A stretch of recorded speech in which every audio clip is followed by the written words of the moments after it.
एक महत्वपूर्ण सूचना तमाम सरकारी कर्मचारियों के लिए आ रही है। अगर मैं कहूँ विशेषकर ये सूचना जो है वो महिला कर्मचारियों के लिए है जो सरकारी नौकरी करते हैं। पहले एक ऐसा प्रावधान होता था कि महिलाओं को ये कहा जाता था कि आप जो अपने पति हैं उनको नामांकित कर सकते हैं या फिर आप अपनी पत्नी हैं उनको नामांकित कर सकते हैं।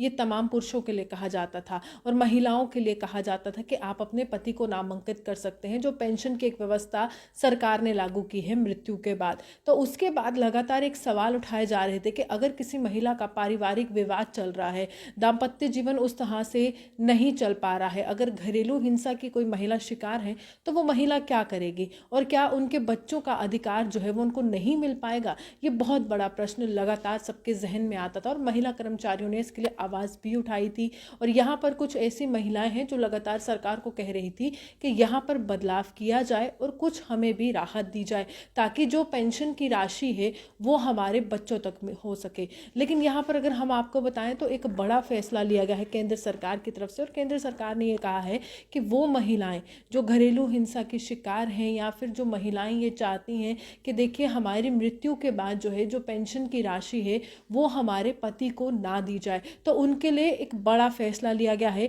उन महिलाओं को अब एक तरह से अगर हम कहें राहत मिलती हुई नज़र आ रही है। वो महिलाएं जो हैं अब पेंशन के लिए नामांकित अगर किसी को करना है तो अपने बच्चों को भी कर सकते हैं, जिसके बाद तमाम महिला कर्मचारी जो हैं वो कहीं ना कहीं संतुष्ट है और वो कह रही हैं कि देखिए हम यही चाहते थे और सरकार ने हमारी व्यथा जो है वो पहचानी है। सरकार ये जान चुकी है कि आखिरकार हम परेशानी का सामना कर रहे हैं और जो पूरी तरह से हर एक समस्या का समाधान जो है वो सरकार के पास है। इन प्रावधानों में बदलाव करने के साथ ही हमारी ज़िंदगी में भी बदलाव होगा।